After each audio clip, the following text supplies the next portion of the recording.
y velocidad específicas al fluido, lo que altera la dinámica de formación, crecimiento y transporte de las burbujas de vapor.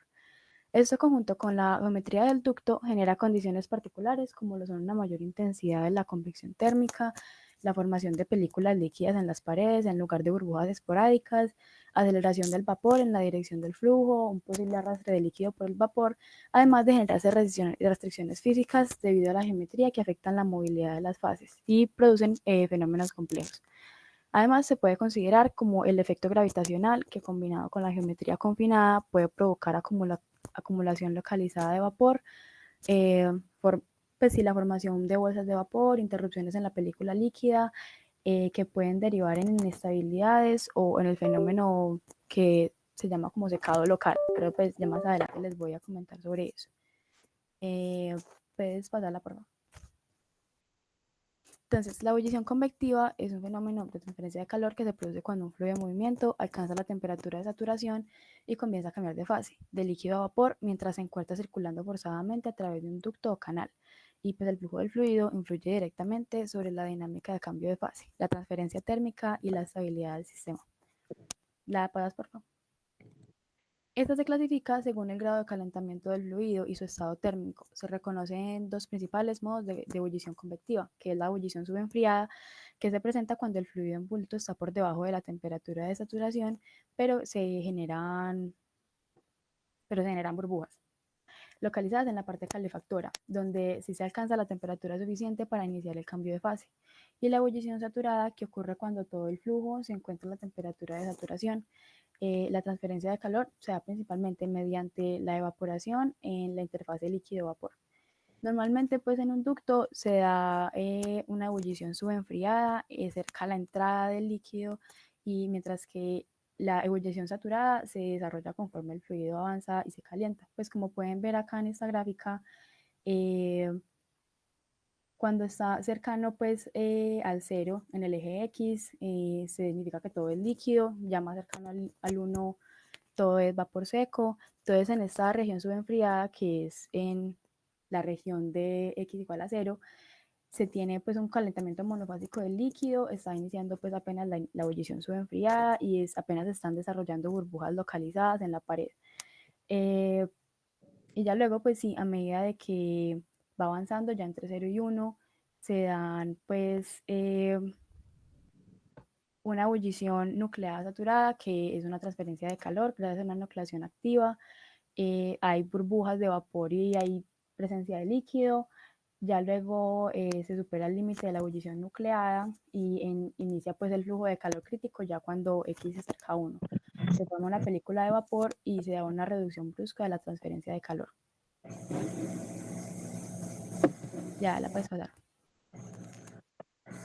Eh, También pues vale la pena mencionar como la dinámica de vapor, la dinámica de las burbujas en esta ebullición convectiva, que es uno de los aspectos más críticos del proceso, que es la formación y la ebullición de las burbujas de vapor. Este es un fenómeno que ocurre a nivel microscópico sobre la superficie calefactora. Este proceso inicia con la nucleación heterogénea que tiene lugar en las cavidades o rugosidades o imperfecciones microscópicas del material. En estos puntos, el fluido puede superar la temperatura de saturación localmente, generando pequeñas burbujas de vapor. Entonces, pues acá en esta imagen se ve como la burbuja se origina en una cavidad superficial cuando las condiciones térmicas son suficientes para iniciar la evaporación local. Si la presión dentro de la burbuja supera la presión del líquido y se mantiene estable, ya la burbuja crece y se puede desprender. Si no se cumplen estas condiciones, pues la cavidad se puede como ya desactivar y se llena de líquido. Y ya pues una vez formadas las burbujas crecen por varios mecanismos, como por difusión de calor desde la pared eh, a la interfaz líquido-vapor. Se da como una coalescencia, que es como una agrupación con otras burbujas cercanas. eh, y pues la velocidad de crecimiento y desprendimiento de las burbujas está influenciada por la tensión superficial del fluido, la aceleración del flujo ascendente, las fuerzas de arrastre y flotación y la presión local del sistema. Pues en ductos verticales las burbujas tienden a desprenderse más fácil debido a la acción de la gravedad a favor del flujo, lo que puede aumentar la eficiencia de transporte térmico y reducir la posibilidad de obstrucción local. Pero si la generación de burbujas es demasiado intensa, se puede generar una capa continua de vapor en la pared que marca pues el deterioro, el inicio del deterioro del régimen de ebullición. Y pues esta dinámica de las burbujas determina no solamente el patrón de transferencia de calor, sino también la estabilidad del proceso, ya que un crecimiento descontrolado o una coalescencia masiva puede provocar oscilaciones de presión, inestabilidades térmicas o incluso fallas como por sobrecalentamiento si no se controla adecuadamente. Ya la puedes pasar. Entonces, pues eso me lleva como a hablarles del flujo de calor crítico en la ebullición convectiva forzada, que es uno de los fenómenos más relevantes y los más peligrosos, que es pues, la aparición de este flujo de calor crítico, que se refiere al límite máximo de densidad del flujo de calor que puede ser transferido desde una superficie calefactora a un fluido en ebullición. Pues sí, el límite de calor que puede transferirse para que se mantengan condiciones estables de intercambio térmico. Cuando el flujo de calor aplicado supera ese flujo de calor crítico, se produce un cambio drástico en el mecanismo de transferencia de calor. La película líquida que recubre la pared puede desaparecer como parcial o completamente y da una formación, una capa continua de vapor. Entonces, pues esto se conoce como el burnt out o la crisis de ebullición y que genera un colapso térmico debido a que el vapor tiene una menor capacidad térmica que el líquido y es incapaz de retirar eficientemente el calor de la superficie. Entonces, pues este fenómeno depende de muchos factores como la presión del sistema, el flujo másico del líquido, las propiedades termofísicas del fluido, ya también depende de la orientación del ducto, del diámetro hidráulico del canal y de las condiciones de entrada del flujo y la distribución de calor. En ductos verticales, la ayuda gravitacional al movimiento ascendente del vapor y la posibilidad de formación de núcleos de vapor en el centro del canal afectan directamente la aparición de este flujo de calor crítico. Ya que en condiciones de flujo forzado, este flujo de calor crítico tiende a presentarse en regiones donde la película líquida se adelgaza hasta ya desaparecer. Y este pues, puede causar daños catastróficos en los materiales. Entonces, pues ya en esta imagen se representan como los mecanismos. En las primeras, en la primera, las de arriba, se presenta cuando se da una salida de la ebullición nucleada. Entonces, pues primero se da como que ocurre una burbuja que no puede desprenderse oficialmente y se genera un sobrecalentamiento local. Luego, demasiadas burbujas se acumulan cerca de la pared y se forma una capa de vapor estable que reduce la transferencia de calor. Ya después se pierde el contacto directo entre el líquido y la pared, que el vapor seco no enfría eficientemente y ya es donde se da el burnout.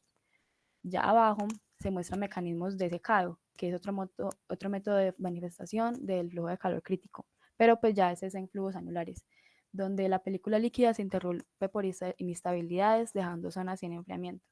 Y ya luego desaparece completamente la película y se forma una capa de vapor en la pared.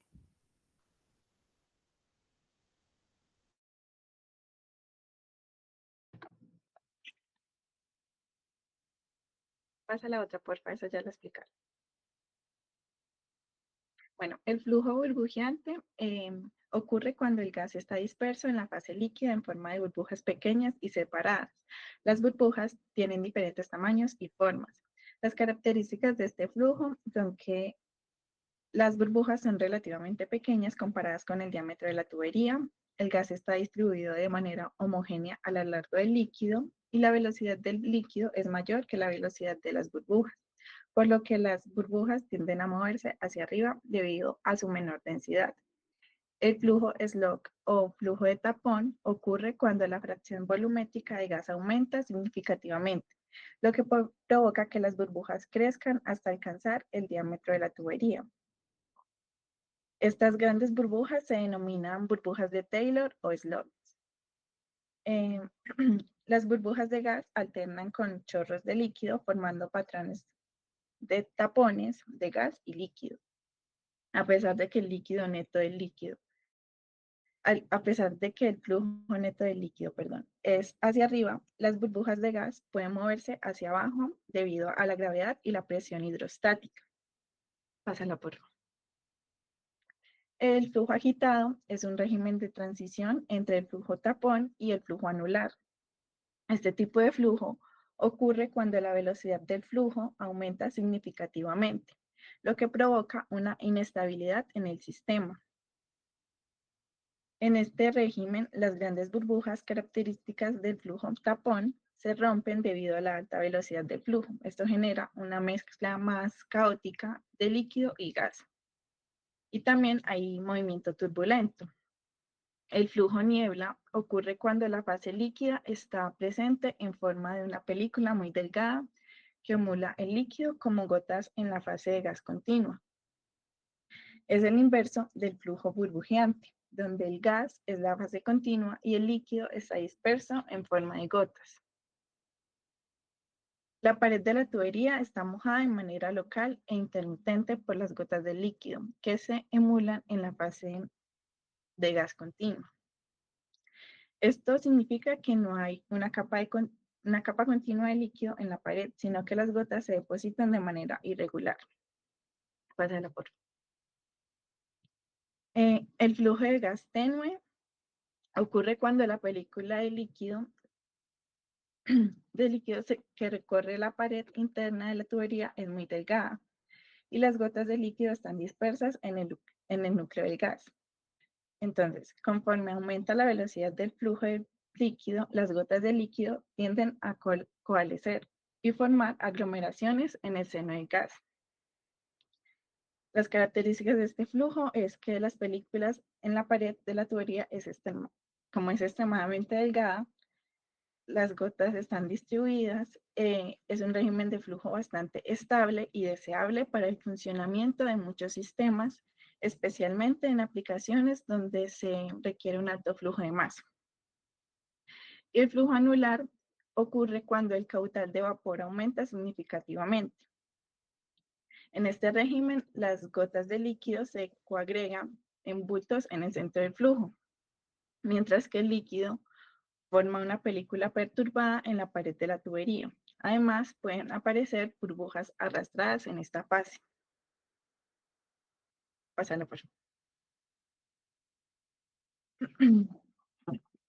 En este mapa podemos ver en el eje horizontal que representa el flujo másico y el eje vertical representa la calidad.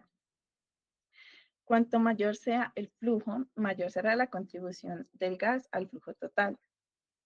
Y la calidad, que indica la proporción de vapor en el sistema, cuanto mayor sea la calidad, mayor vapor habrá en la comparación con el líquido. Bueno, aquí podemos ver el flujo tapón, que es slow flow, que se caracteriza por grandes burbujas de gas alternadas con chorros de líquido. Sure flow, que es el flujo agitado, un régimen inestable donde el líquido oscila hacia arriba y abajo debido a interacciones con el gas. Twisted annular flow, que es flujo anular tenue, donde la película de líquido es muy delgada y las gotas están dispersas en el núcleo del gas. Annular flow, flujo anular, donde el gas es la fase continua y el líquido forma una película perturbada en la pared de la tubería. Y straight flow, flujo estratificado, donde el líquido y el gas fluyen en capas separadas, una encima de otra. Entonces, en la parte inferior izquierda del mapa podemos ver donde el flujo másico es bajo y la calidad también es baja. Entonces, predomina el slow flow, flujo tapón. Entonces, a medida que aumenta el flujo másico y la calidad, el sistema transita hacia el short flow, flujo agitado, con mayores valores de flujo másico y calidad. El sistema entra en Twisted annular flow, donde las gotas se concentran en el núcleo del gas, y finalmente en la parte superior derecha del mapa, donde el flujo másico y la calidad son altas, predominan el annular flow. Pásala por. Ahora vamos a ver las correlaciones para ductos verticales. Tenemos 3 correlaciones y un método.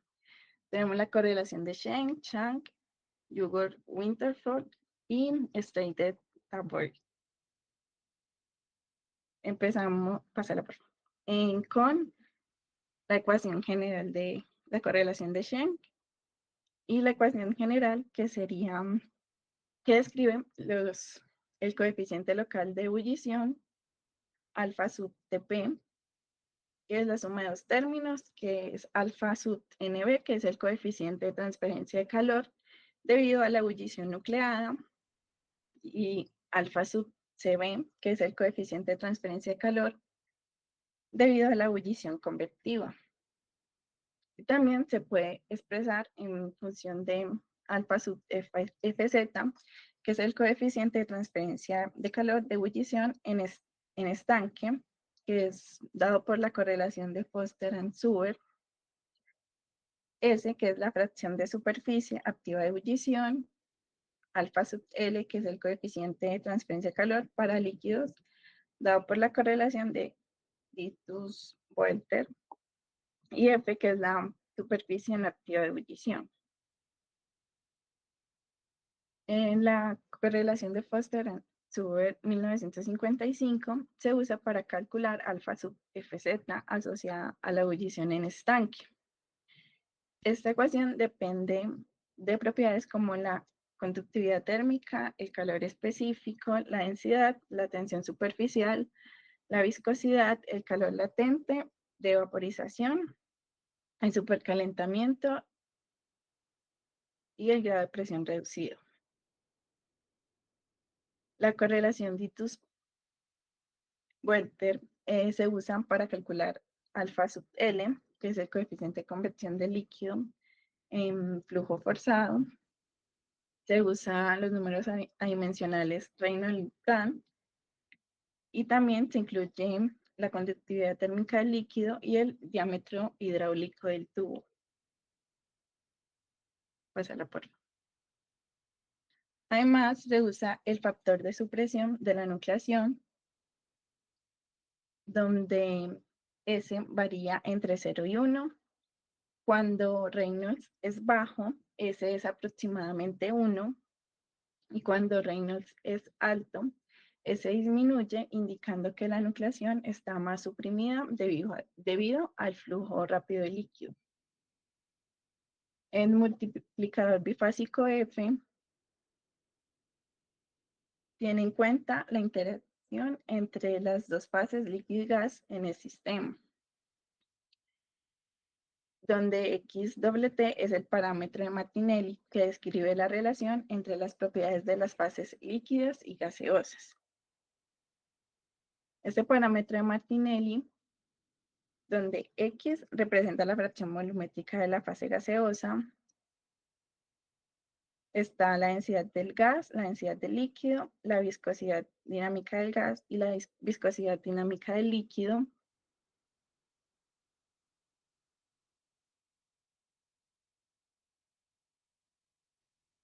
Y se presenta la relación entre Reynolds sub Tp y Reynolds L.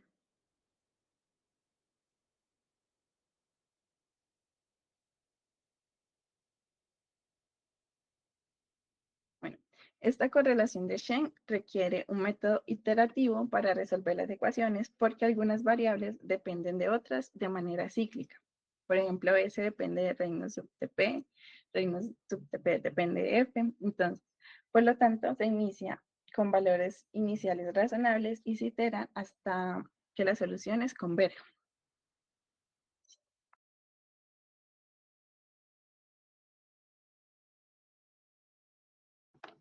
Siguiente. Como miramos anteriormente, la ebullición en tubos es un fenómeno complejo y que está influenciado por múltiples factores como el tipo de fluido, el flujo másico, el flujo de calor, la presión y el diámetro del tubo. Es por esto que a menudo recurrimos a este tipo de correlaciones empíricas o semiempíricas que nos permiten predecir el coeficiente de transferencia de calor con una precisión aceptable. Continuando con las correlaciones, tenemos la correlación de Shah, desarrollada por M.M. Shah en 1982 y refinada en años posteriores. Esta es una correlación general que ha demostrado ser robusta para una amplia gama de fluidos refrigerantes y diferentes condiciones de operación. Esta correlación es especialmente útil cuando un líquido subenfriado entra en contacto con una superficie caliente dentro de un tubo. La correlación de Shah busca calcular el coeficiente de transferencia de calor local en un sistema donde hay un flujo bifásico o de dos fases, donde tenemos líquido y vapor dentro de un tubo. Se denota como la expresión que tenemos arriba, alfa Tp, en función de la máxima alfa Nb y alfa Cb, donde alfa Nb es el coeficiente de ebullición nucleada y alfa Cb hace referencia al coeficiente de convección forzada o ebullición convectiva. Ya toma el mayor de los dos porque en un flujo bifásico uno de estos dos mecanismos suele dominar y es más realista usar el dominante que tratar de combinarlos de una manera artificial. Para ello, primero se calcula el parámetro adimensional n. Este número compara el flujo de calor real con el flujo que se necesita para evaporar totalmente el líquido y se expresa como n igual a BO sobre X, donde B sub O es el número de ebullición. Ese número de ebullición representa la relación entre el flujo de calor real al flujo de calor máximo alcanzable por ebullición o evaporación completa del líquido. Y X, como ya se mencionó anteriormente, es la calidad del vapor. El número de ebullición está en función del flujo de Q, que es el flujo de calor superficial, G, el flujo másico total, y H, que representa el calor latente de vaporización. Sin embargo, para tubos verticales con cualquier valor de número de Froude del líquido, N se puede representar como el número de convección o N sub 0, que se define como la expresión que tenemos en la diapositiva, donde X es la calidad de la fracción de vapor y también está en términos de la densidad del gas y la densidad del líquido, respectivamente. Luego pasamos a evaluar el régimen según el número de N. Ya califica el régimen según N para saber cuál es el mecanismo que domina. En ese sentido tenemos tres casos: cuando N es mayor que 1, cuando N está entre 0.1 y 1 y cuando N es menor que 0.1. Pásala por favor. En el primer caso, en el caso número 1, cuando N es igual a 1, domina la convección y se calcula el coeficiente alfa sub Cb como el coeficiente de una sola fase, como la correlación de Ditus-Boelter, como lo miramos anteriormente. Y el coeficiente alfa sub n, tenemos dos casos. Cuando B sub O o el número de ebullición es mayor a 0.00003, se calcula con la primera expresión, y cuando este es menor a este valor, se calcula con esta otra expresión que está en términos de ese número de ebullición, donde alfa sub L hace referencia al coeficiente de transferencia de calor para líquidos. En el caso número 2, cuando N está entre 0.1 y 1, se dice que hay una mezcla y se calculan ambos coeficientes, tanto alfa sub NB y alfa sub CB. Luego se escoge el mayor de estos dos. Y estos dos se calculan con estas dos expresiones, donde F es el factor empírico que ayuda a ajustar el modelo de resultado experimental. Ese F va a ser igual a 14.7 cuando el número de ebullición BO es mayor a 0.0011 y va a ser igual a 15.43 cuando el número de ebullición es menor a 0.011. Y tenemos el caso número 3, cuando N, ese número empírico está por debajo de 0.1 y se dice que domina la ebullición nucleada. La contribución por ebullición nucleada alfa sub NB se determina como la expresión que vemos en pantalla, que se calcula de la misma manera que en el caso anterior, solamente que en esta expresión al final se resta por 0,15 en vez de 0,1. Esta correlación de Shah es usada en ingeniería térmica para modelar transferencia de calor en ebullición con flujo bifásico y nos ayuda a entender cuándo domina la convección o la nucleación y nos permite calcular efectivamente el coeficiente total de transferencia de calor y que es clave para el diseño de los intercambiadores de calor y de las calderas. La correlación de Shah nos permite predecir el comportamiento térmico en sistemas donde hay ebullición dentro de tubos, al identificar si domina la ebullición nucleada o la convección y aplicar la fórmula adecuada, podemos estimar con una bastante precisión el coeficiente de transferencia de calor. Pásala, por favor. Otra correlación que también se ha desarrollado es la correlación de Gungor-Winterton en 1986. Al igual que la anterior, calcula el coeficiente local de transferencia de calor en las dos fases, alfa Tp, tomando en cuenta tanto la convección forzada del líquido como la ebullición nucleada, y la correlación tiene esta expresión, alfa Tp igual a E alfa L más S alfa NB, donde el alfa Tp pues hace referencia a ese coeficiente total de transferencia de calor en flujo bifásico. El alfa L es el coeficiente de convección del líquido y se halla usando la correlación de Shah de Chen, anteriormente mencionada. El alfa su NB es el coeficiente de ebullición nucleada en la alberca. E es el factor de multiplicación para la convección y se calcula con la expresión que vemos en pantalla, donde está en términos del número de ebullición, BO, y X sub TT es el parámetro de Martinelli que se calcula con la ecuación dada en la correlación de Chen.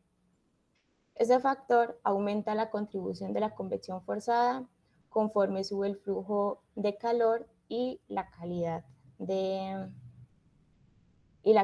vapor.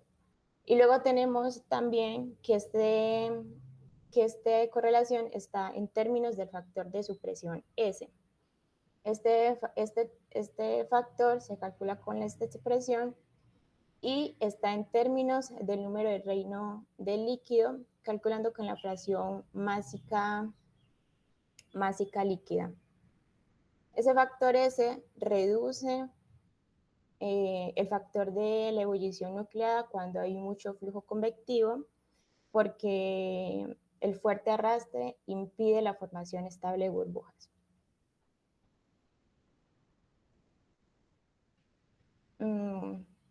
Y finalmente, pues tenemos también el coeficiente de ebullición nucleada.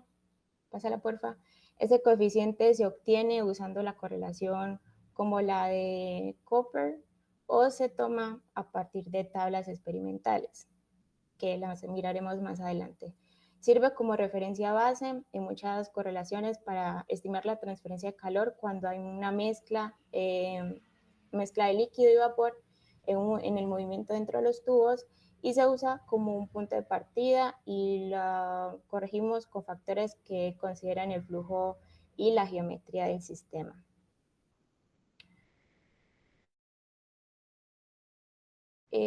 Pásala, por favor.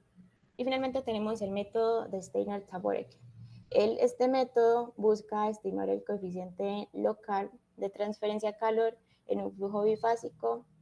Este método, al igual que los otros anteriormente mencionados, opera bajo el principio de superposición, es decir, combinando las contribuciones de los dos mecanismos principales, la ebullición nucleada y la convección forzada. Es un modelo asintótico que se adapta a los distintos regímenes de flujo dentro de evaporadores. La forma general de este modelo es la expresión para alfa Tp, que cuando el exponente n es igual a 3, el coeficiente de transferencia de calor por ebullición se define como alfa Tp, como la segunda expresión que tenemos, y queda en términos de Q, que es el flujo de calor, la temperatura de la pared y la temperatura de desaturación. Estos son valores locales a lo largo de los tubos de evaporador y la temperatura de saturación corresponde a la presión de saturación local. Pásala, por favor. Introduciendo a la ecuación para el alfa Tp, entre los parámetros que afectan la transferencia de calor, tenemos el alfa Tp, que es pues nuestro coeficiente de interés, el coeficiente local de transferencia dentro de los tubos, teniendo en cuenta tanto la fase líquida como la de vapor. El alfa Nb, que es el coeficiente de ebullición nucleada. Este término representa la contribución de la ebullición nucleada que ocurre cuando se forman las burbujas en los sitios de nucleación en la superficie de la pared del tubo debido a un sobrecalentamiento local. Se obtiene experimentalmente o usando la correlación de Snelliski. Puede encontrarse estos valores estándar de alfa Nb sub 0 en la tabla que sigue a continuación, en la siguiente diapositiva, por favor. Continuamos. En esta tabla se construyó a partir de condiciones estándar. Estas condiciones estándar es una presión reducida, estable en 0.1, un flujo de calor de referencia. Por ejemplo, para la mayoría de estos fluidos, este Q sub 0 es 20.000 watts por metro cuadrado. También están estos términos de referencia o estas condiciones estándares, está la rugosidad de la superficie que se asume como una micra y el diámetro de la tubería de referencia es de 0,01 metro. En esta tabla podemos obtener a partir de los diferentes fluidos, que tenemos diferentes hidrocarburos, diferentes criopreservantes y otros elementos. Tenemos el peso crítico, que es la presión crítica del fluido en bares, M es el peso molecular del flujo y Q sub 0 es el flujo de calor de referencia. Y tenemos los valores del coeficiente estándar de ebullición nucleada, que es nuestro término de interés. Lo podemos sacar de estas tablas. Pásala, por favor. Aquí tenemos una continuación de la tabla anterior. Y pásala. Y sí, continuando con la ecuación para calcular el coeficiente de transferencia de calor, tenemos que este también está en términos de alfa sub L, que es el coeficiente de convección forzada que miramos anteriormente, y está en términos de FTP, que es el multiplicador de flujo bifásico. Este representa el aumento de la convección debido a la presencia de la segunda fase de vapor.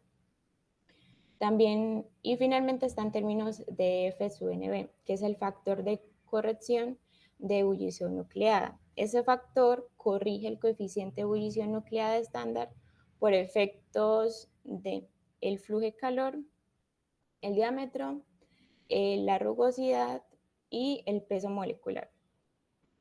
Continuamos.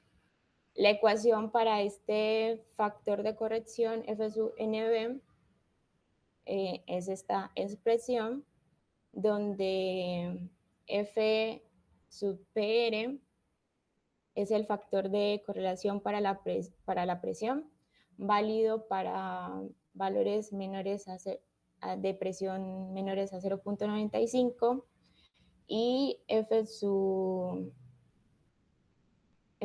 PR se calcula con esta expresión. Y el exponente NF es el exponente de ebullición nucleada, que se calcula con la expresión que tenemos en pantalla, excepto para fluidos criogénicos, donde la expresión es la última expresión que tenemos. El factor de corrección del peso molecular, el FM, se calcula con la siguiente expresión, en la siguiente diapositiva. Esta expresión es válida para cuando M está entre 10 y 187 kilogramos mol, con un factor de corrección de peso molecular máximo de igual a 2.5 kilogramos mol, incluso si la expresión es mayor que de este valor. De igual modo, tenemos la transferencia de calor. Donde comienza la ebullición nucleada mínima, que es este coeficiente Q sub NN o NB, donde el radio crítico de nucleación R sub NUC en el denominador es 0.3 por 10 a la menos 6 metros.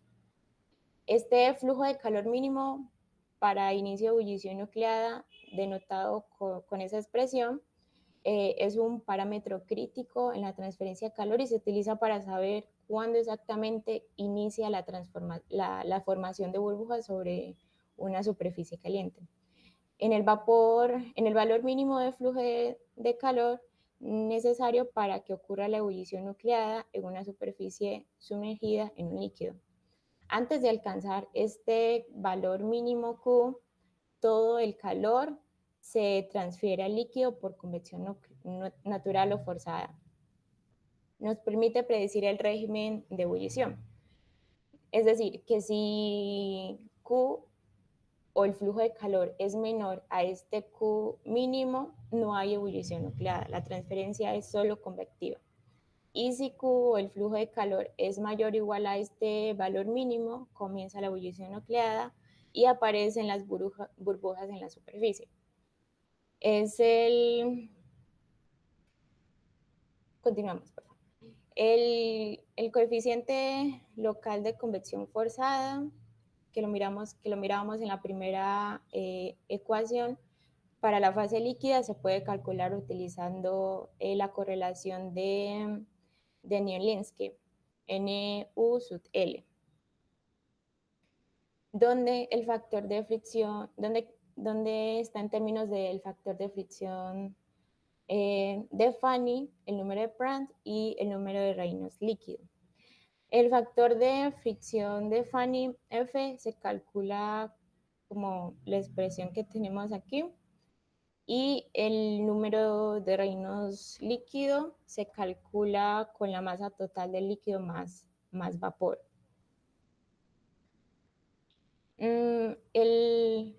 Otro de los términos de los cuales dependía este método es el multiplicador de flujo bifásico, que representa empíricamente la mejora de la convección en un flujo de dos fases. Este término es relevante para la evaporación correctiva, que ocurre si X es menor que el X crítico y el flujo de vapor es mayor que ese calor mínimo, o en todo el rango de X si el flujo de calor es menor que el mínimo. Para aplicaciones donde X es menor que el crítico, a la salida del tubo se utiliza la expresión de F sub Tp. Esta ecuación es válida para la fracción de las densidades del líquido y del gas entre 3.75 y 5000 y converge a la unidad cuando X llega a 0. Pasar, por favor. El flujo de calor, en flujos de calor bajo, desde donde solo hay evaporación convectiva para puro en el rango de 0 a 1, es decir, cuando el flujo de calor es demasiado bajo para que ocurra la nucleación, se utiliza esta expresión para calcular ese multiplicador de flujo bifásico. Que en esta ecuación los términos X elevado a la 0.01 y 1 menos X elevado a la 0.01 ajustan la expresión de sus límites apropiados en X igual a 0 y X igual a 1. Cuando X es igual a 1, el valor de alfa sub Tp corresponde a alfa sub G, que es el coeficiente de convección forzada con el flujo total de vapor. Esta expresión es válida para la fracción de las densidades entre 3.75 y 10 a la 17. Continuamos. Bueno, ya habiendo visto como todos algunas correlaciones y digamos que sistemas para solucionar pues problemas de ebullición vertical, pues vamos a ver algunos ejemplos. Antes de ver los ejemplos, he de decir que digamos que los derroteros para solucionar los problemas son muy variados, porque como pudieron ver, todo se basa en correlaciones. Entonces digamos que no hay un método específico que seguir. Entonces digamos que todos los métodos que vamos a ver son ciertamente distintos entre ellos. Pero bueno, vamos a darle. Entonces el primer ejemplo es muy sencillo. El primer ejemplo es un condensador de reflujo donde fluye vapor de pentano que se condensa totalmente. Aquí es muy importante tener en cuenta este dato de que se condensa totalmente, porque es lo que vamos a usar para solucionarlo. Dice que se condensa totalmente dentro de los tubos de un intercambiador de calor de tubos y coraza vertical, donde los tubos tienen un diámetro interior de 3 centímetros, y entonces nos preguntan que cuál es el flujo másico de vapor que entra al tubo para la condición a la cual la inundación de los tubos ha comenzado. Eso también es muy importante porque aquí vamos a usar el coeficiente de inundación, pero bueno, ya se los voy a mostrar. Y bueno, nos dicen que la densidad del vapor de pentano es 19 kilogramos por metro cúbico y la del pentano condensado saturado es de 529 kilogramos por metro cúbico. Entonces, lo primero que hacemos para calcular el flujo de masa de vapor que entra al tubo es decir que como todo el gas que está entrando se está condensando, porque nos dio ese problema que se condensa totalmente. Entonces lo que vamos a hacer es igualar, en este caso, vamos a relacionar las velocidades superficiales del gas y del líquido. Son estos términos que están aquí. UG y UL son las velocidades superficiales del gas y del líquido, ¿cierto? Entonces, de esta manera tenemos estas expresiones. Y pues estos valores, todos estos datos los tenemos, porque esto es el flujo másico. Perdón, este flujo másico es el que queremos despejar, y esto es densidad del gas y densidad del líquido, ¿cierto? Entonces lo que vamos a hacer es relacionarlos usando el coeficiente de inundación, que es este de aquí abajo, este C igual a U asterisco a la 1 medio más UL a la 1 medio, ¿cierto? O asterisco y UL digamos que son parámetros que lo que hacen es, digamos que modelar el flujo con respecto a la velocidad superficial del gas y el líquido. Entonces tenemos uno para el gas y uno para el líquido. Estas son las expresiones, y reemplazando esta primera expresión de aquí, estas expresiones de aquí en estas ecuaciones, pues llegamos a esto, ¿cierto? Entonces ya lo que hacemos, pues aquí ese salto me lo salté, ese paso me lo salté, perdón, pero lo que se hace es igualar, o sea, reemplazar en C estas ecuaciones de U asterisco G y U asterisco L, reemplazarlas y despejar para M, porque es la única variable que no tenemos. Si se dan cuenta, todos estos valores los tenemos porque esta densidad nos da el ejercicio, esta también nos da el ejercicio. Entonces, en realidad, lo único que no tenemos es efectivamente el flujo másico, que es lo que nos están pidiendo. Entonces, despejamos para M después de haber reemplazado en esta ecuación de aquí, y pues tenemos esta expresión. ¿Cierto? Sí. A ver, espera un momento. Sí. Entonces, ahora, aquí abajo ustedes ven que aparece este número aquí, que es C al cuadrado. C al cuadrado, teóricamente tampoco lo tenemos, pero se tiene que hacer la suposición de que, pues la suposición, pues se tiene que encontrar el número adecuado para una entrada de borde afilado, que es el de nuestro caso. Entonces, ahora sí, reemplazando C cuadrado que aparece aquí abajo, C cuadrado, reemplazando ese cuadrado, pues es 0.75 elevado al cuadrado, que es este número aquí, y ya reemplazando todos los demás datos que los tenemos, nos presenta el ejercicio y la gravedad, pues tenemos que el flujo másico es de 14.6 kilogramos por metro cuadrado por segundo. Bueno, Ese ejemplo era bastante sencillo, no tuvimos que usar ninguna correlación, pero en este ejemplo sí vamos a usar una correlación. Entonces, vamos a leer el ejercicio. Dice, el fluido especificado hierve mientras pasa por el interior de un tubo vertical de 2.21 centímetros de diámetro interno. Y nos están diciendo que el flux de masa, o sea, nos están dando el flux de masa del líquido, es de 678 kilogramos por metro cuadrado por segundo. Entonces dice que usando la correlación de Chen, es decir, el primer método, la primera correlación que vimos hoy, estime el coeficiente de transferencia de calor en un punto en el tubo en el que la calidad es 0.3 y la temperatura de la pared es de 453.7 kelvins, ¿cierto? Aquí nos dan, pues si ustedes recuerdan las ecuaciones de Chen, nosotros teníamos que el coeficiente total de transferencia de calor es igual al coeficiente el coeficiente de, de transferencia de calor por, bueno, de ebullición de estanque, se me olvidó cómo se llama. Pero ya en un momento les muestro. Y se le suma el coeficiente convectivo, ¿cierto? Entonces, aquí nos están dando el coeficiente de transferencia de calor de ebullición de estanque, que es A sobre FZ. Y estos datos de aquí son los datos, las propiedades que corresponden al fluido especificado. Entonces, estos datos los vamos a volver a usar más adelante, pero bueno. Estos datos están, pues, nos definen el fluido. Este fluido no es un fluido conocido, pues no sabemos qué es, pero nos están dando todas las propiedades. Entonces, lo primero que hacemos es hacer el cálculo del coeficiente del coeficiente de calor convectivo forzado para el líquido, ¿cierto? Entonces, lo primero que tenemos que hacer es encontrar, pues como nos había mostrado nuestra compañera en el método, en la correlación de Chen, es encontrar el Reynolds para el líquido. Ese Reynolds depende de el flujo de masa que nos lo está dando el ejercicio, la calidad es esta X, el diámetro, y esta N es la viscosidad del líquido. Pues esta N rarita es la viscosidad del líquido. Entonces, reemplazando los valores que tenemos en el ejercicio y en la tabla del fluido especificado, nos da que el Reynolds está en 6.73 por 10 a la 4.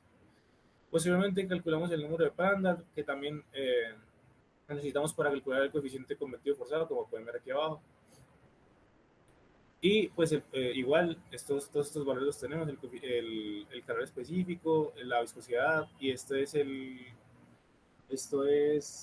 a ver, espera un momento, eso es la conductividad térmica, esto es la conductividad térmica. Eso nos da 4.95 y pues ya simplemente nos quedaría despejar el coeficiente de transferencia de calor para la fase líquida, que es literalmente simplemente reemplazar estos valores. Pues porque este número de aquí arriba es, como ya les dije, la conductividad térmica, ya la tenemos. Y estos dos números los acabamos de despejar, el Reynolds y el parámetro. Entonces ya despejamos y nos da que el coeficiente de conductividad térmica es de 1111 watts por metro cuadrado. Ahora,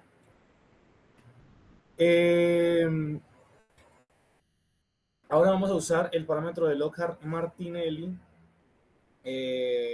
Pues vamos a calcular el parámetro de Lockhart-Martinelli, que es este XT, solamente si la ecuación de violación se considera para el factor de fricción. Entonces el parámetro está dado por esta expresión de aquí, que también ya nos lo habían mostrado. Entonces estos datos también los tenemos. Este dato de aquí, el parámetro de Lockhart, lo que pues depende de la calidad, de las densidades de fase y de las viscosidades de fase. Entonces simplemente es despejar y ya tenemos el número del parámetro de Lockhart. Entonces, con esto nosotros podemos encontrar, si ustedes se acuerdan, en la expresión total, aquí está, este es uno de los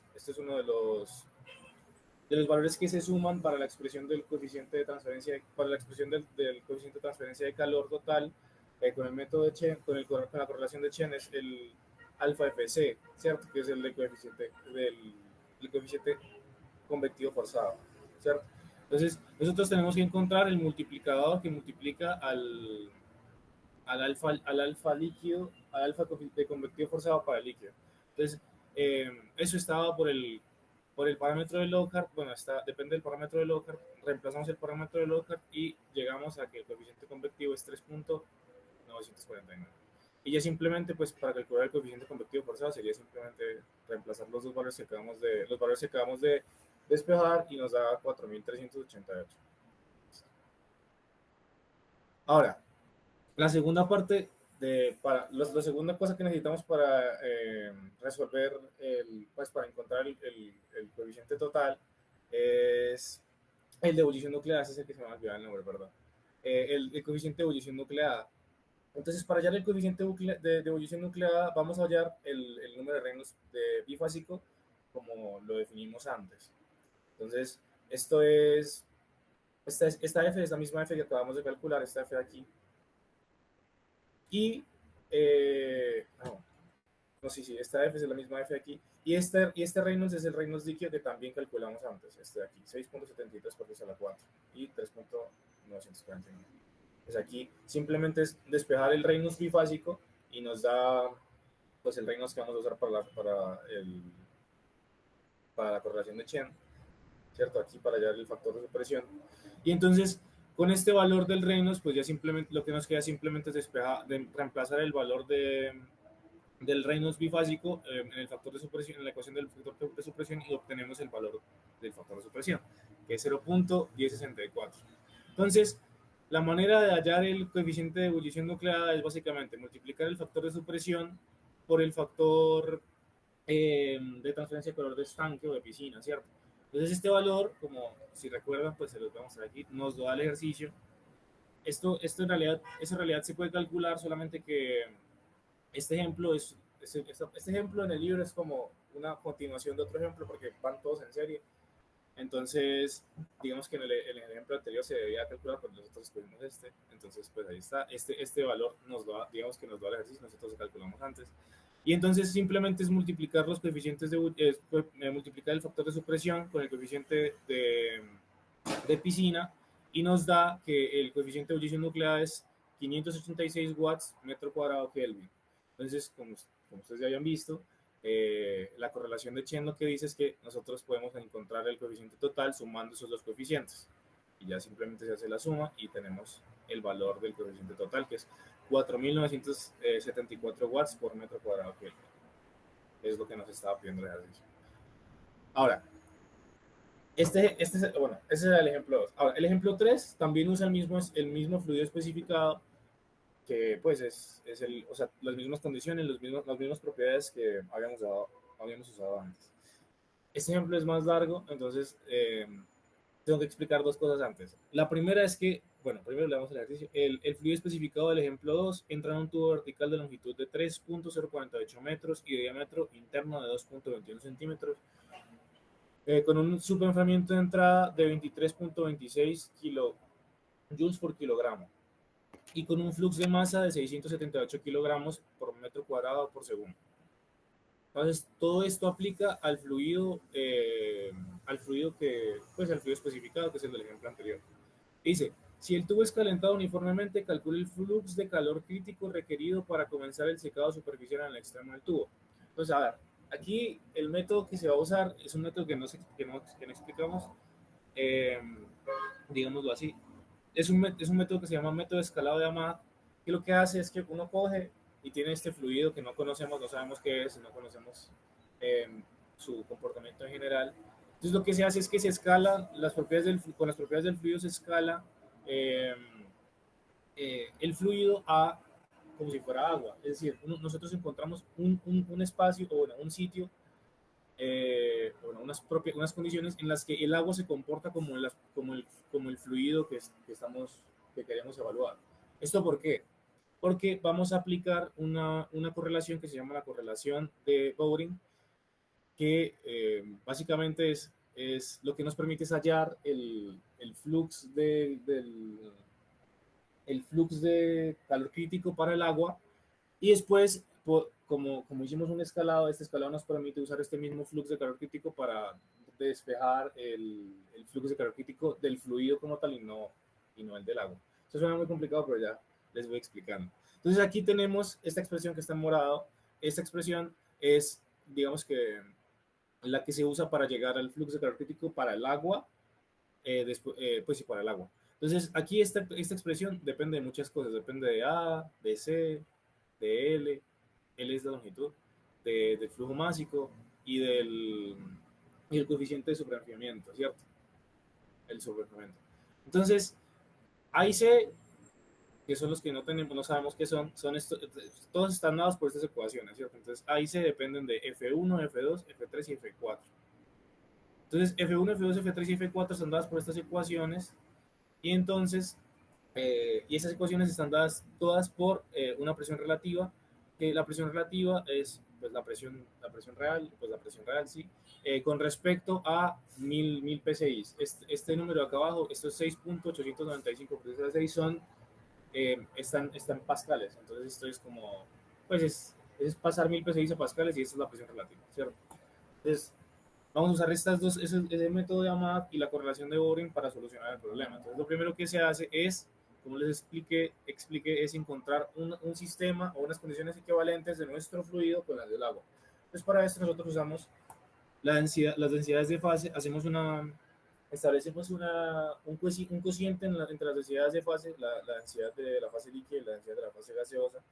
Entonces, estos son los valores para el fluido especificado que están en la tabla. Estos valores son de los del fluido. Entonces, nosotros despejamos estos, o sea, encontramos esta correlación, este cociente.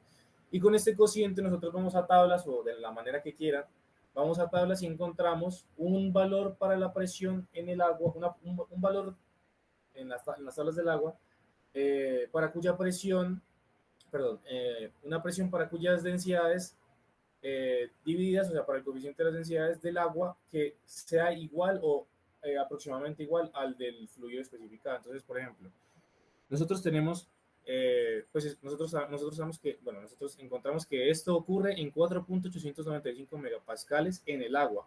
Entonces, si uno va a la tabla del agua y ve las densidades de fase del agua, y hace el cociente, entonces ustedes tienen la densidad de la fase líquida, que es 781.70 en el agua, y la densidad de la fase vapor, que es 24.94, y ustedes hacen ese cociente, les va a dar exactamente, o no, aproximadamente igual a 31.34, igual que para nuestro fluido. Por consiguiente, la presión que vamos a usar para el agua va a ser esta, ¿cierto? 4.895. Entonces, si ustedes se acuerdan, digamos que en el problema nos estaban dando, flujo másico para el fluido especificado, pero o sea, como el agua y el fluido especificado son distintos, a pesar de que encontramos una relación equivalente, nosotros tenemos que entender que el flujo másico probablemente sea muy distinto entre el agua y el fluido especificado. Por consiguiente, también tenemos que corregir o encontrar el fluido que correspondería al agua si estuviéramos trabajando con agua, en lugar del fluido especificado. Entonces, para eso usamos unas relaciones adimensionales que están dadas. O sea, estas son relaciones adimensionales, tanto para el agua como para el fluido especificado, ¿cierto? Esto nos va a permitir hacer la equivalencia entre los dos fluidos. Estas relaciones dependen del diámetro, de la viscosidad, esto es ¿cómo es? El calor latente de vaporización, creo que es, y esto es las viscosidades de fase. Y entonces, nosotros estos datos los tenemos tanto para el agua, porque el agua es un fluido que conocemos, y pues los del fluido especificado nos los dan en la tabla. Entonces nosotros simplemente lo que hacemos es despejar estas relaciones adimensionales y nos da que para el agua es 0.5881 y para el fluido especificado es 1.0090. Entonces después, usando estos dos, nosotros podemos encontrar el flux de masa equivalente para el agua usando el flux de masa que nos dan para el fluido especificado. Pues de esta manera nosotros usamos esas relaciones anteriores, las relaciones adimensionales, para relacionar el flux de masa, y nos da que el flux de masa que tenemos que usar para el agua es de 1163 kilogramos por metro cuadrado por segundo, ¿cierto? Entonces ahora lo único que nos queda, porque para el método para la correlación de Boring, nosotros también necesitamos no solamente el flux másico, sino también el superenfriamiento. Entonces a nosotros en el ejercicio nos están dando el valor del superenfriamiento para nuestro fluido especificado, pero entonces nosotros vamos a encontrar el del agua. Entonces, eso también lo podemos relacionar haciendo la relación entre el fluido, entre la del agua. Esto es el calor latente de vaporización del agua, y este es el calor patente de vaporización del fluido. especificado. Entonces usamos esos dos carotantes para encontrar el coeficiente de superenfriamiento del agua, usando el del líquido que nos dan. Eso, pues reemplazando los datos, nos da 140.75 kilogramos kilojoules por kilogramo. Digamos que eso es la primera parte en donde hacemos las equivalencias entre el agua y el fluido especificado para poder usar la correlación de Boring. Entonces ahora lo que vamos a hacer es usar la correlación de Boring para encontrar el calor crítico del agua.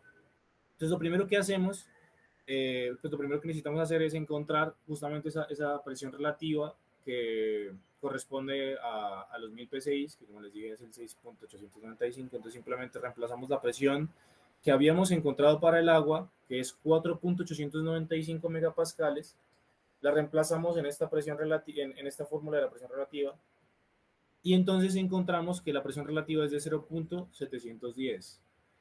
Esta es la presión que encontramos, y esta es la presión, estos son 2000 psi, ¿cierto?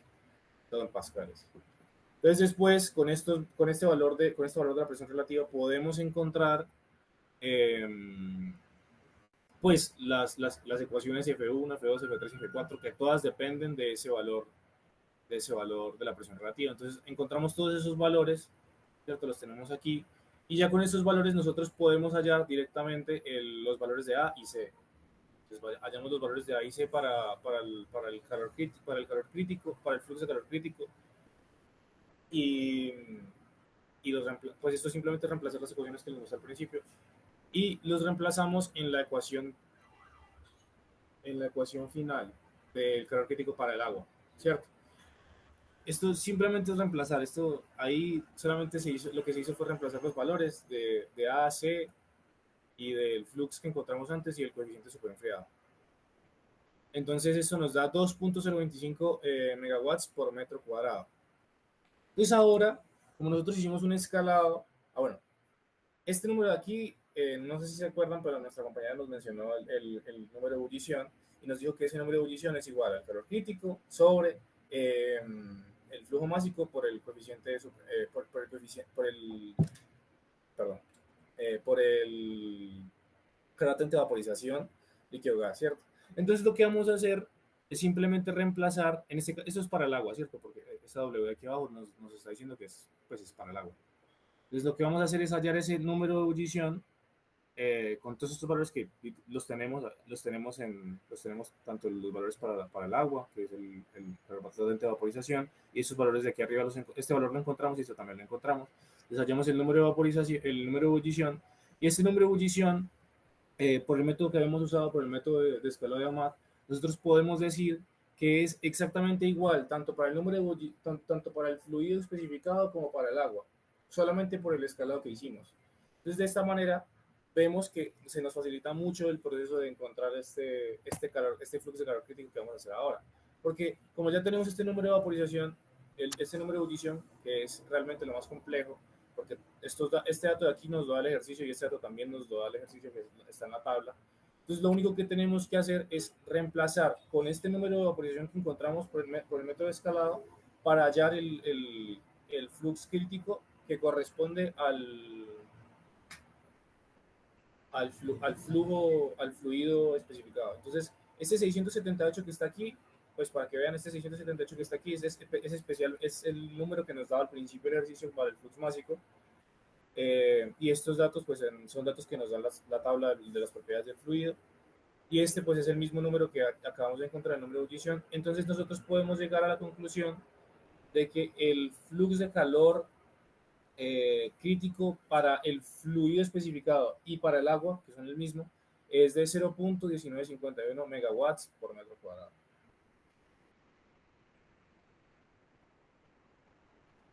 Bueno, continuando con los ejemplos, tenemos uno de ebullición de convección forzada. Entonces dice, agua saturada a una atmósfera con velocidad de 2 metros por segundo fluye sobre un elemento calefactor cilíndrico con diámetro de 5 milímetros. Y nos piden hallar la velocidad máxima de calentamiento en watts sobre metros para la ebullición nucleada. Entonces, en la parte derecha tenemos las propiedades del agua a la presión que nos dan. Y como mencionó mi compañero, para esto, para resolver los problemas, pues se tienen las correlaciones, pero siempre va a variar mucho del ejercicio. Entonces, para resolver tenemos la correlación del Lienhard-Eidner, que es útil para la convección forzada con flujo cruzado sobre superficies cilíndricas. Entonces vemos en la ecuación que simplemente tenemos que reemplazar los valores hallados dependiendo de las propiedades del fluido. Entonces vemos esta parte, por lo menos el Qmax es el flux. Pasa a la siguiente, por favor. Entonces aquí simplemente reemplazamos todos los valores que son pues la densidad tanto del vapor como del líquido, el calor latente y la tensión superficial. Entonces, pues aquí tenemos que nos da 4.3331 megawatts por metro cuadrado, pero eso es el flux. Entonces, para encontrar el flujo, multiplicamos por el área, que sería pi por el diámetro, que es de 0.005 metros. Y finalmente hallamos que la velocidad máxima de calentamiento es de 68 kilowatts por metro. Siguiente, por favor. Bueno, para este otro ejemplo, tenemos que un tubo vertical de acero transporta agua a una presión de 10 bares. Se bombea agua líquida saturada en el tubo con un diámetro de 0.1 metro en el extremo superior, en el extremo inferior, cuando X es igual a 0, a una velocidad media de 0.05 metros por segundo.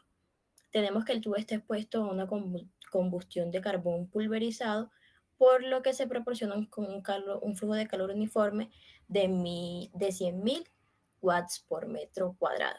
Entonces tenemos dos partes.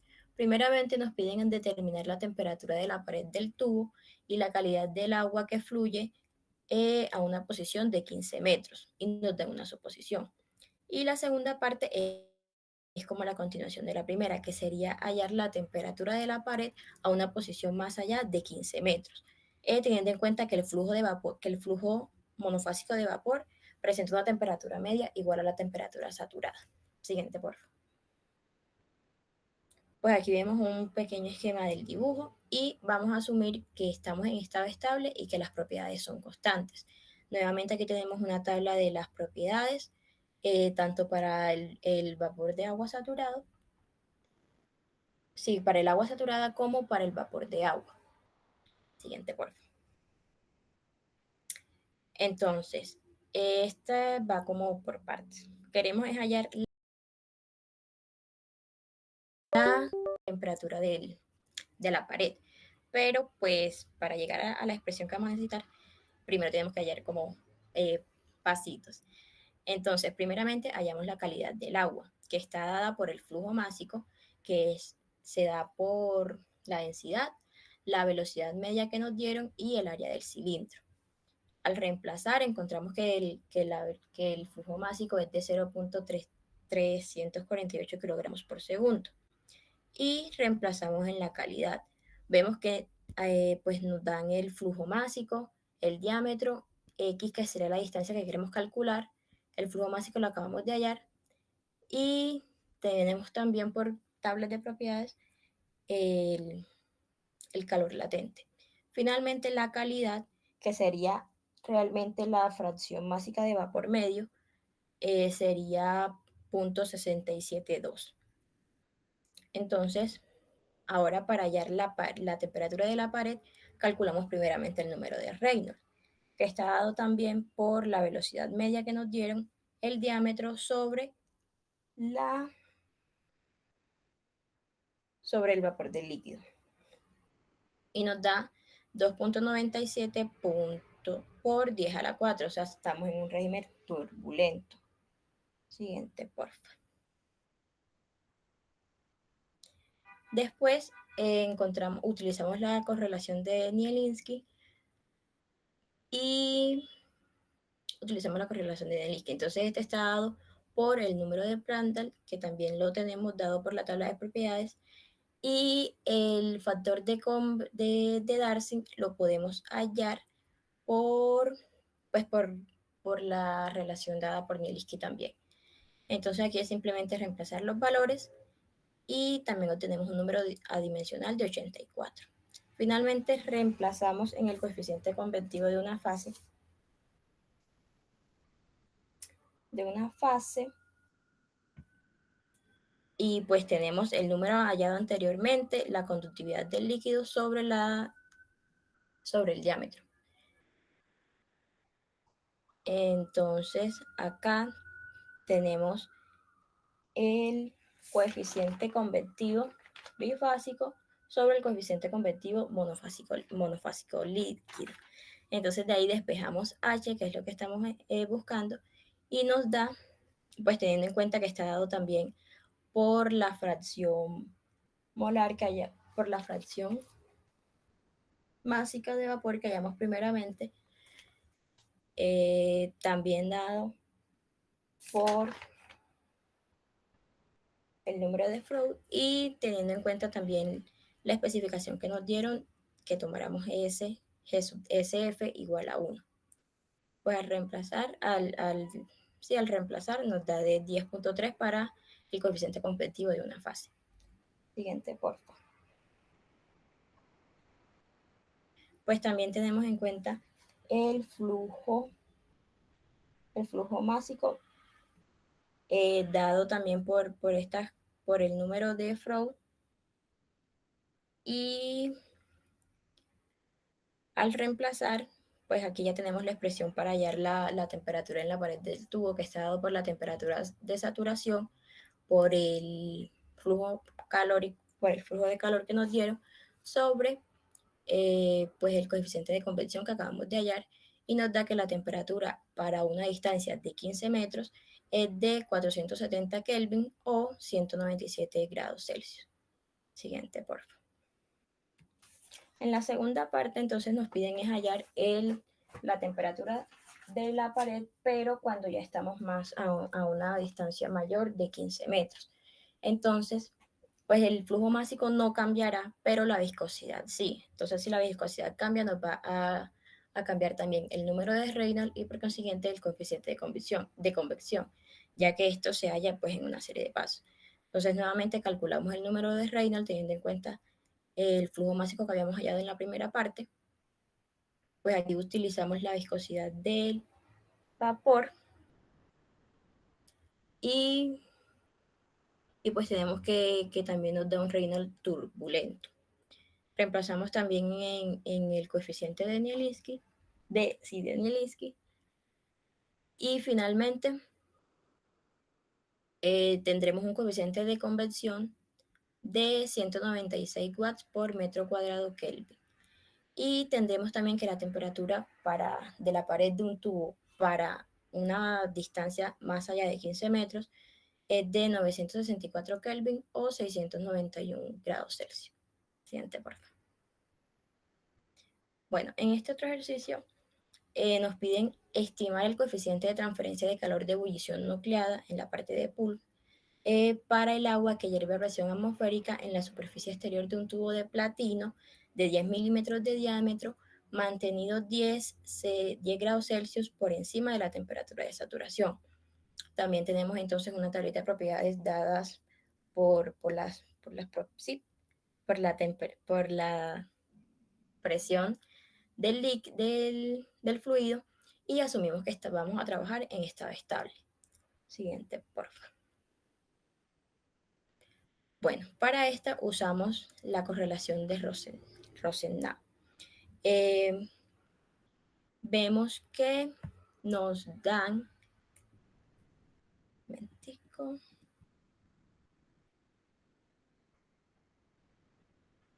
pues vemos que está dada en términos del flujo de calor y la diferencia de temperatura que nos la dieron, que sería de 10 grados Celsius.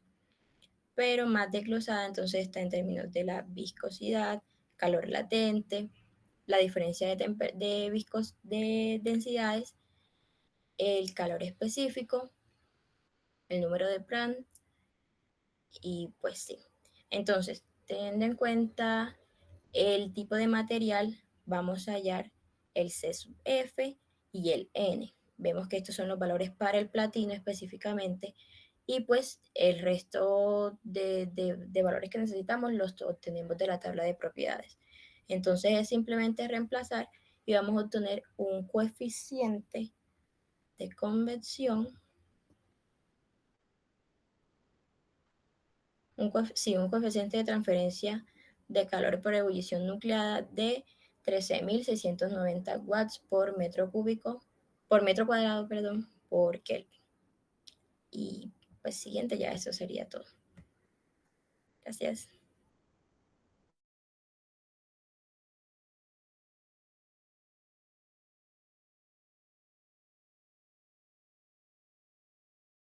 Bien, entonces la idea es si tienen preguntas. Ay, a ver.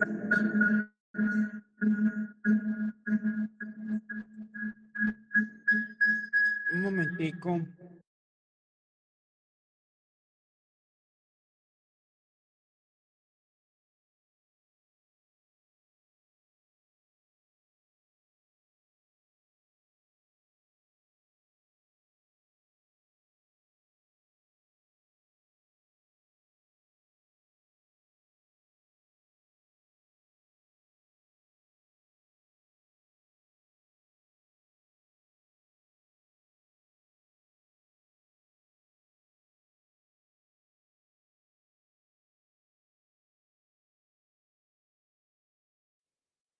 A ver. No.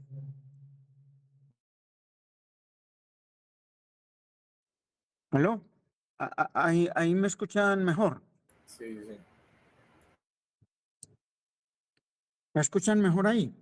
Sí, señor, sí, señor. Bueno, bien. Entonces, la idea es si tienen preguntas, tienen dudas sobre el tema de ebullición en ductos verticales.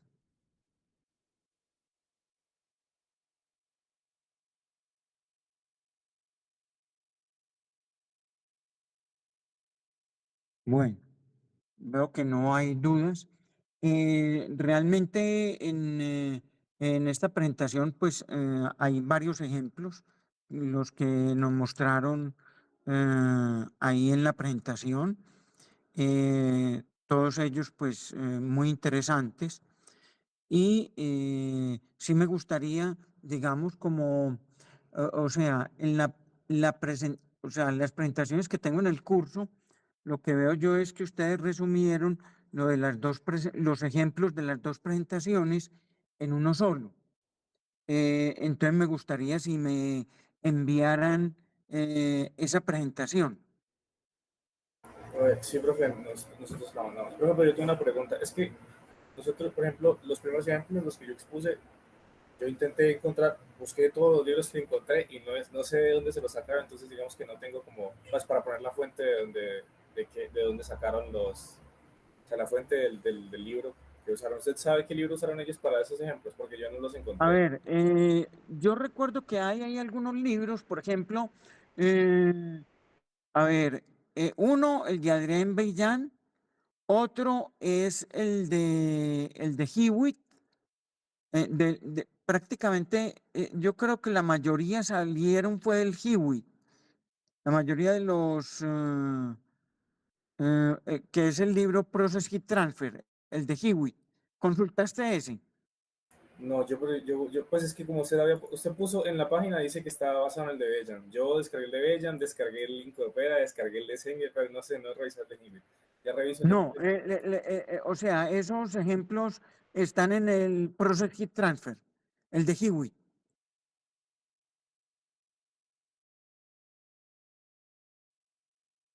Sí, si mal no recuerdo, son de ahí. Process Heat Transfer. No, listo, profe, ahorita lo pongo en la lista.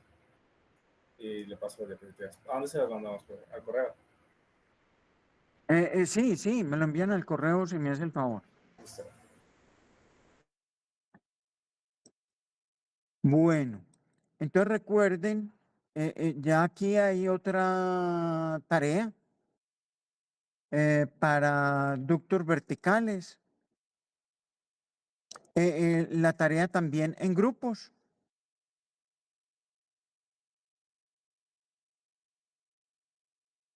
Y la clase siguiente trabajamos la parte de ductos horizontales. Luego de ductos verticales y horizontales estaría la parte de condensación. Entonces, tendríamos tres clases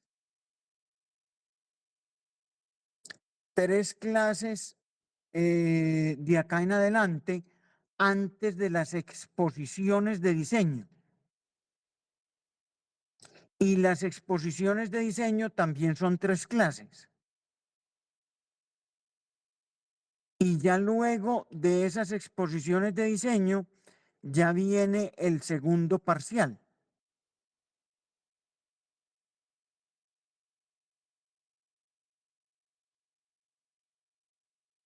Que es el parcial de convección.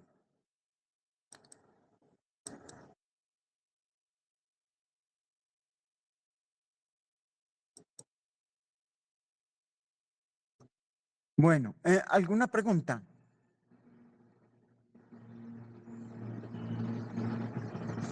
¿Alguna duda? Profe, una ¿Alguien pregunta. me iba a preguntar algo? Sí. Para el segundo parcial, ¿tú vas a montar taller como para el primero? Sí. Ay, También ahí ya está, que habla preguntas de convección, ahí está como el tallercito para que ustedes se preparen para ese parcial. listo, profe. Listo.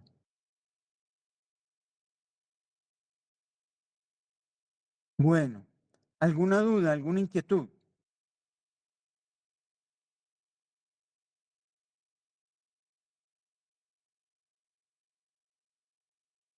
Bien, si no, entonces no hay más dudas. Entonces, para la próxima clase, recuerden los que les corresponde el tema de ductos horizontales.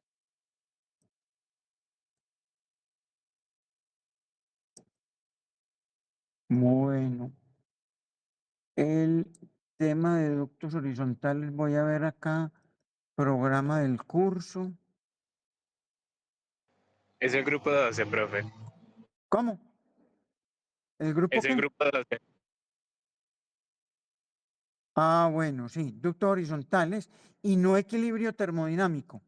O sea, le toca ductos horizontales y no equilibrio termodinámico. El grupo 12, sí. Listo.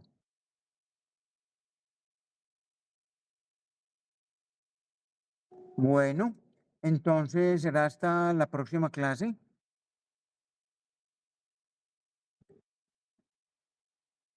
Bueno, Hasta luego, profe. hasta luego. Bien, chao. Hola, Hasta profe, gracias. luego.